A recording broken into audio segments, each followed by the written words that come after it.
அனைவருக்கும் வணக்கம். இது நம்ம சேனல் க்ரோ எக்ஸ்பர்ட். நீங்கள் வீடு இல்லை ஃப்ளாட் வாங்கலாம் அப்படிங்கிற ஐடியாவில் இருந்தீங்க அப்படின்னா அதில் எதை வாங்குறது அப்படின்னு உங்களுக்கு சூஸ் பண்ண தெரியல அப்படின்னா இந்த வீடியோ உங்களுக்கானது தான். இது வரைக்கும் நம்ம சேனலை சப்ஸ்கிரைப் பண்ணல அப்படின்னா மறக்காமல் சப்ஸ்கிரைப் பண்ணிடுங்க. இந்த வீடியோ உங்களுக்கு கண்டிப்பாக பிடிக்கும். அதனால் லைக் பட்டனை முன்னாடியே தட்டிடுங்க. ஸோ இப்போ நம்ம இந்த வீடியோக்குள்ளே போகலாம். ஸோ ஃப்ளாட்டு இல்லை ஹவுஸு இதில் எது பெட்ரு அப்படிங்கிற மாதிரி நிறைய டிஸ்கஷன்ஸ் வந்து உங்களுக்குள்ளே இருக்கும். ஏன்னா இது வந்து ஒரு சின்ன ப்ராப்பர்ட்டி கிடையாது. நம்மளோட நிறைய பேருக்கு இது ஒரு மாதிரி ட்ரீம் ஹவுஸாக இருக்கும். ஸோ இப்போ இதில் வீடு வாங்கலாமா இல்லை ஃப்ளாட் வாங்கலாமா அப்படிங்கிறத டிஸ்கஸ் பண்ணுறதுக்கு முன்னாடி ஒரு சில டெர்மினாலஜிஸ் இருக்குது. அது என்னங்கிறத பற்றி பார்த்துருவோம். அதுக்கப்புறம் கன்க்ளூஷனாக என்னங்கிறத டிசைட் பண்ணிக்கலாம். ஸோ லேண்டு இண்டிவிஜுவல் ஹவுஸ் வாங்க போகிறோம் அப்படின்னா அதில் லேண்டும் ஹவுஸும் நமக்கு சொந்தமானது. வேறஸ் நான் ஃப்ளாட் வாங்க போகிறேன்னா ஹவுஸ் மட்டும்தான் நமக்கு சொந்தமானது. அண்ட் இது depends from centres to centres. உங்களுக்கு விற்க போகிற லீஸ் ஹோல்டரை பொறுத்தும் மாறிடும். அண்ட் குறிப்பாக ஒரு கீ டேர்ம் இருக்குது. ஸோ வீடு வாங்க போகிறீங்க அப்படின்னா அது வந்து உங்களுக்கு ஃப்ரீ ஹோல்டு. ஸோ ஃப்ரீ ஹோல்டுங்கிறது வந்து நான் தான் அதோட முழுமையான ஓனர். வேறஸ் நான் ஃப்ளாட் அப்பார்ட்மெண்ட்டுங்கிற மாதிரி போகிறேன் அப்படின்னா எனக்கு எய்தர் ஃப்ரீ ஹோல்டாக இருக்கலாம் இல்லை ஷேர் ஆஃப் ஃப்ரீ ஹோல்டாக இருக்கலாம். அண்ட் எங்கேயுமே கண்டிப்பாக ஃப்ரீ ஹோல்டாக இருக்கிறதுக்கு வாய்ப்பே இல்லை. ஏன்னா ஷேர் ஆஃப் ஃப்ரீ ஹோல்டு தான் கிடைக்கும். ஏன்னா அந்த அப்பார்ட்மெண்ட்டில் உள்ள எல்லாருக்குமே ஒரு portion of free hold for that particular land வந்து அவங்களுக்கு இருக்கும். அண்ட் ப்ரொவைடட் அதை உங்களுக்கு வித்த பில்டரு கன்ஸ்ட்ரக்டருக்குமே அந்த லேண்டுக்கான வேல்யூ வந்து இருக்கும்.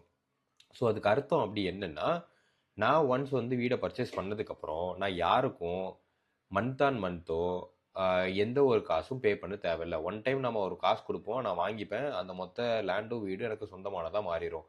வேற அப்பார்ட்மெண்ட் பொறுத்த வரைக்கும் ஒன் டைம் நான் காசு கொடுத்து வாங்கிடுவேன். பட் அந்த லீஸ் பீரியட் வரைக்குமே நான் வந்து மந்த் ஆன் மந்த் வந்து ஏதோ ஒரு சின்ன பேமெண்ட் கொடுக்குற மாதிரி இருக்கும். அதை தான் சர்வீஸு மெயின்டெனன்ஸ்னு சொல்லிட்டு டிஃப்ரெண்ட் டேர்ம்ஸில் வாங்கிட்டு இருப்பாங்க நம்மக்கிட்ட இருந்து. ஸோ அப்படியே கீழே வந்து பார்த்தீங்கன்னா எப்படி நம்ம வந்து எவால்வேட் பண்ணுறது, என்னோட ஃபினான்ஷியல் கண்டிஷனை பொறுத்து, நான் இருக்கிற ஏரியாவை பொறுத்து வீடு வாங்கவா இல்லை ஃப்ளாட் வாங்கவாங்கிறது எப்படி எவால்வேட் பண்ணுங்கிறத பார்க்கலாம். மெட்ரிக்ஸ் 1. ஸோ காசு. ஸோ பேசிக்காக பார்த்தீங்கன்னா இண்டிவிஜுவல் ஹவுஸ் வந்து கம்பேரிட்டிவ்லி ரொம்ப காஸ்ட்லி. அது நீங்கள் வந்து எந்த டிஸ்ட்ரிக்டில் எடுத்துக்கிட்டனாலும் அப்படி தான் இருக்கும். நீங்கள் டவுன் சவுத் போய் பார்த்தீங்கனாலும் அப்படி தான் இருக்கும். மெட்ரோ சிட்டிஸ் லைக் சென்னையில் வாங்கினாலும் அப்படி தான் இருக்கும். இண்டிவிஜுவல் ஹவுஸ் ஜென்ரலி காசு. ஏன்னா உங்களுக்கு லேண்டுக்கு நீங்கள் பே பண்ணணும், அதுக்கு மேலே உள்ள பில்டிங்க்கு பே பண்ணணும். அண்ட் அப்பார்ட்மெண்ட்ஸ் பொறுத்த வரைக்கும் சீப்பர் அப்படின்னா ஒரு நல்ல சென்னை மாதிரியான சிட்டியில் நீங்கள் ஒரு அப்பார்ட்மெண்ட் வாங்கினா மினிமம் உங்களுக்கு 1 கோடியிலேருந்து 2 கோடி வந்துடும். நான் சீப்பர்னு அப்படி மீன் பண்ணல. அந்த பர்டிகுலர் லோக்காலிட்டியில் லேண்டோட வீடு வாங்கும்போது கம்பேர் பண்ணும்போது வந்து இது குவைட் சீப்பர். ஸோ அதை தான் நான் மீன் பண்ணுறேன். ஏன்னா உங்களுக்கு நீங்கள் வெறும் உங்கள் ஃப்ளாட் பண்ணி தான் வாங்கும்போது பட் மந்த் ஆன் மந்த் ஒரு ரெக்கரிங் காஸ்ட் இருக்கும். So cost point of view flat is comparatively cheaper. So அப்படியே கீழே வந்தீங்கன்னா எவாலுவேஷன் மெட்ரிக்ஸ் 2. ஸோ ரெண்டாவது நம்ம நோட் பண்ண வேண்டிய விஷயம் என்ன அப்படின்னா, வீடு 100% நமக்கு சொந்தமானது. அதுக்கு நான் சர்வீஸ் பற்றி எதுவும் யோசிக்க தேவையில்லை. அண்ட் அது லேண்டோட இருக்கிறதுனால இயர் ஆன் இயர் அப்ரிஷியேட் ஆகும். வேறஸ் ஃப்ளாட்டை பொறுத்த வரைக்கும் ஓனர்ஷிப் பீரியடுன்னு ஒன்று இருக்கும். ஸோ ஜென்ரலாக எல்லா ஃப்ளாட்டுமே ஒரு 50 இயர்ஸு 100 இயர்ஸு 99 இயர்ஸுங்கிற மாதிரி ஒரு ஓனர்ஷிப் பீரியட் கொடுப்பாங்க. அது முடிஞ்சதுக்கப்புறம் எல்லாருக்குமே அந்த பர்டிகுலர் கிரவுண்டில் ஒரு போர்ஷன் கிடைக்கும். ஸோ அதை தான் கிரவுண்ட் ரெண்ட்டுன்னு சொல்லுவோம். ஸோ நான் அந்த அப்பார்ட்மெண்ட்டில் இருக்கிற வரைக்கும் அந்த கிரவுண்ட் ரெண்ட்டை நான் பே பண்ணிகிட்டே தான் வரணும். ஸோ ஃப்ளாட்டு நான் சொந்தமானதாக இருந்தால் கூட maintenance charge, service charge, ground rent இந்த மாதிரி ஆஸ்பெக்ட்ஸ் வந்து எல்லா அப்பார்ட்மெண்ட்லேயும் இருக்கும். இது depends from builder to builder, கம்யூனிட்டியை பொறுத்தும் மாறிடும். ஸோ நான் ஒன்ஸ் இந்த வீடு வந்து டெமாலிஷ் கண்டிஷனுக்கு வந்துடுச்சு, லைஃப் ஸ்பேன் ரீச் ஆகிடுச்சு, அதை தான் டிப்ரிஷியேஷன் சொல்லுவோம். ஏன்னா அப்போ உங்களுக்கு இந்த பில்டிங்கோட வேல்யூ இருக்காது, அந்த லேண்டோட வேல்யூ மட்டும்தான் ரீட்டைன் ஆகும். பட் உங்களுக்கு இந்த ரெண்டேர் லேண்டுமே சொந்தமானதாக இருக்காது. உங்களுக்கு அதில் ஒரு சின்ன போர்ஷன் ஆஃப் லேண்டு மட்டும் தான் சொந்தமானதாக இருக்கும். அதனால் அதை வந்து டிப்ரிஷியேட்டிங் அசெட்னு நான் சொல்லுவேன். ஸோ இந்த போர்ஷன் ஆஃப் லேண்டையுமே நீங்கள் என்ன பண்ணலாங்கிறத நீங்கள் இண்டிபெண்ட்டாக டிசைட் பண்ண முடியாது. இப்போ உங்கள் அப்பார்ட்மெண்ட்டில் ஒரு 10 வீடு இருக்குது அப்படின்னா அந்த 10 வீட்டுக்காரங்களும் சேர்ந்து ப்ளஸ் அந்த பில்டரும் சேர்ந்து தான் முடிவு பண்ணணும். அண்ட் இதில் முக்கியமான இன்னொரு டேர்ம் என்னென்னா அந்த சர்வீஸ் அண்ட் மெயின்டெனன்ஸ் காஸ்ட். எனக்கு தெரிஞ்ச ஒரு ஃப்ரெண்டு வந்து ரீசெண்டாக ஒரு அப்பார்ட்மெண்ட் வாங்கியிருந்தார். 1.4 crores. 1.4 crores அப்பார்ட்மெண்ட் வாங்கிட்டு மந்த் ஆன் மந்த் வந்து அந்த கம்யூனிட்டிக்கு மெயின்டெனன்ஸ் சர்வீஸ் காஸ்ட் மட்டும் ஒரு 13,000 பே பண்ணுறாரு. நான் என்னோட ரெண்ட் அமௌண்ட்டும் அவர் பே பண்ணுற சர்வீஸ் காஸ்ட்டும் ஆல்மோஸ்ட் சேம்.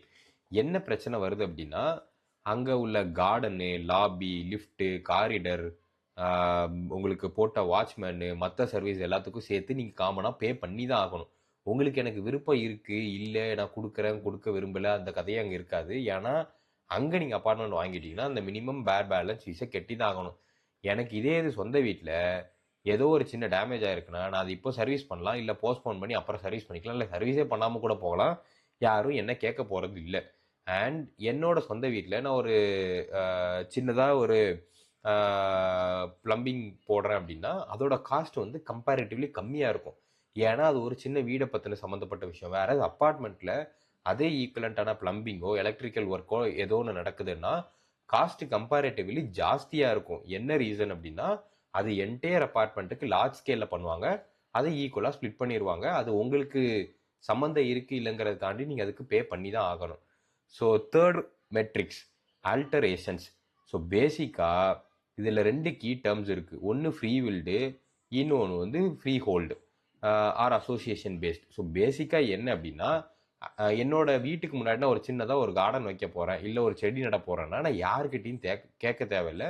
நானே நாளைக்கு குழியை தோண்டி செடியை வச்சிடலாம். ஆனால் அப்பார்ட்மெண்ட்டில் நீங்கள் சின்னதாக ஒரு செடி வைக்கணும்னு டிசைட் பண்ணீங்கன்னா கூட அசோசியேஷன் மெம்பர்ஸ்கிட்ட பேசணும். எல்லாரையும் கூப்பிட்டு பேசி நான் இதை பண்ணலான் இருக்கேன், உங்களுக்கு ஓகேவா, எனக்கு ஓகேவா, ஒவ்வொருத்தரும் அவங்களோட தனிப்பட்ட கருத்துக்களை சொல்லுவாங்க. நான் இப்போ இருக்கிற அப்பார்ட்மெண்ட்லேயே என்னை பார்க்க வர யாராவது ஃப்ரெண்ட்ஸு வாசலில் வண்டி நிறுத்திட்டாலே அதுவே ஒரு பெரிய பிரச்சனை ஆயிரும். ஆனால் என்னோட சொந்த வீட்டில் இந்த மாதிரியான காம்ப்ளிகேஷன்ஸ் கிடையாது. ஸோ இண்டிவிஜுவல் ஹவுஸ் பொறுத்த வரைக்கும் ஆல்டர் பண்ணுறதுக்கு உங்களுக்கு நிறையவே ஆப்பர்ச்சுனிட்டிஸ் இருக்கும். வேற அப்பார்ட்மெண்ட் பொறுத்த வரைக்கும் நீங்கள் ஒரு ரெஸ்ட்ரிக்டட் கம்யூனிட்டி பேஸ் பண்ணி அவங்க என்ன டிசைட் பண்ணுறாங்களோ அதை தான் நீங்கள் பண்ணுற மாதிரி இருக்கும். இது எல்லாத்தையும் தாண்டி முக்கியமான ஒரு ஃபேக்டர் இருக்குது. இப்போ கம்பேர் பண்ணி பார்த்தப்ப நமக்கு வந்து சொந்த வீடு கொஞ்சம் பெட்டராக ஃபீல் ஆகலாம். ஓகே, சில பேருக்கு அப்பார்ட்மெண்ட் பெட்டராக ஃபீல் ஆகலாம். ஏன்னா நான் பெருசாக மெயின்டெனன்ஸ் பற்றி ஒரி பண்ணிக்க தேவையில்லை, கம்யூனிட்டி எல்லாத்தையும் பார்த்துப்பாங்க, எனக்கு காசு பற்றின எந்த கவலையும் இல்லை அப்படின்னா அது ஒரு ஆஸ்பெக்ட்ஸ்.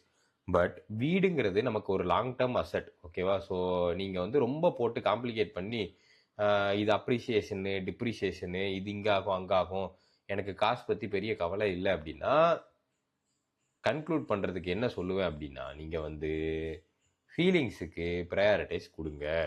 உங்களுக்கு என்ன பிடிச்சிருக்கோ அதை வாங்குங்க. உங்கள் லைஃப் ஸ்டைலுக்கு அப்பார்ட்மெண்ட் தான் செட் ஆகும்னு தோணுச்சுன்னா தாராளமாக அப்பார்ட்மெண்ட் வாங்குங்க. உங்கள் லைஃப் ஸ்டைலுக்கு வீடு பிடிச்சிருக்கும் அப்படின்னு தோணுச்சுன்னா தாராளமாக வீடு வாங்குங்க. ஏன்னா இது நீங்கள் சவுத் இண்டியன்ஸ்க்கு வந்து வீடு, அப்பார்ட்மெண்ட்ஸ் எல்லாமே வந்து அசட்டுங்கிறத தாண்டி ஒரு எமோஷ்னல் பாண்டிங்கான விஷயமும் கூட. சில பேருக்கு ஒரு மைண்ட் செட் இருக்கும், எனக்கு ஓன் பண்ணுறதுல தான் இன்ட்ரெஸ்ட்டு, ரெண்ட் போகிறதுல இன்ட்ரெஸ்ட் இல்லை அப்படிங்கிற ஒரு ஐடியா இருக்கும். ரெண்ட் போகலாமா இல்லை ஓன் பண்ணலாமா அப்படிங்கிறத பற்றி நான் தனியாக ஒரு வீடியோ போடுறேன். அதை அடுத்த வீடியோவில் நீங்கள் பார்த்து தெரிஞ்சுக்கோங்க. அந்த மாதிரி உங்களுக்கு ஒரு ஃபீலிங் இருந்துச்சு அப்படின்னா என்னோட பெர்ஸ்பெக்டிவ்ல apartment would be the quicker win. ஏன்னா நீங்கள் இப்போதைக்கு டக்குன்னு ஒரு சின்ன அமௌண்ட்டை வச்சு அப்பார்ட்மெண்ட் வாங்கிட்டு இந்த மைண்ட் செட்டை விட்டு நீங்கள் வெளியே வந்துடலாம். உங்களுக்கு எது கம்ஃபர்டபுளாக இருக்கோ அந்த மைண்ட் செட்டுக்குள்ளே இருங்க. அண்ட் ஃபைனலாக இந்த வீடியோ உங்களுக்கு கண்டிப்பாக பிடிச்சிருக்கும்னு நம்புகிறேன். லைக் பண்ணுங்கள். நீங்கள் வீடு வாங்குவீங்களா இல்லை அப்பார்ட்மெண்ட் வாங்குவீங்களா? உங்களோட வியூஸ் என்னங்கிறத கமெண்ட் பண்ணுங்கள். உங்கள் ஃப்ரெண்ட்ஸ் சர்க்கிள் இல்லை ஃபேமிலி சர்க்கிளில் யாராவது வீடு இல்லை அப்பார்ட்மெண்ட் வாங்கலாம் அப்படிங்கிற மாதிரி மைண்ட் செட்டில் இருக்காங்க அப்படின்னா இந்த வீடியோ உங்களுக்கு ஷேர் பண்ணுங்கள். மறக்காமல் சப்ஸ்கிரைப் பண்ணிடுங்க.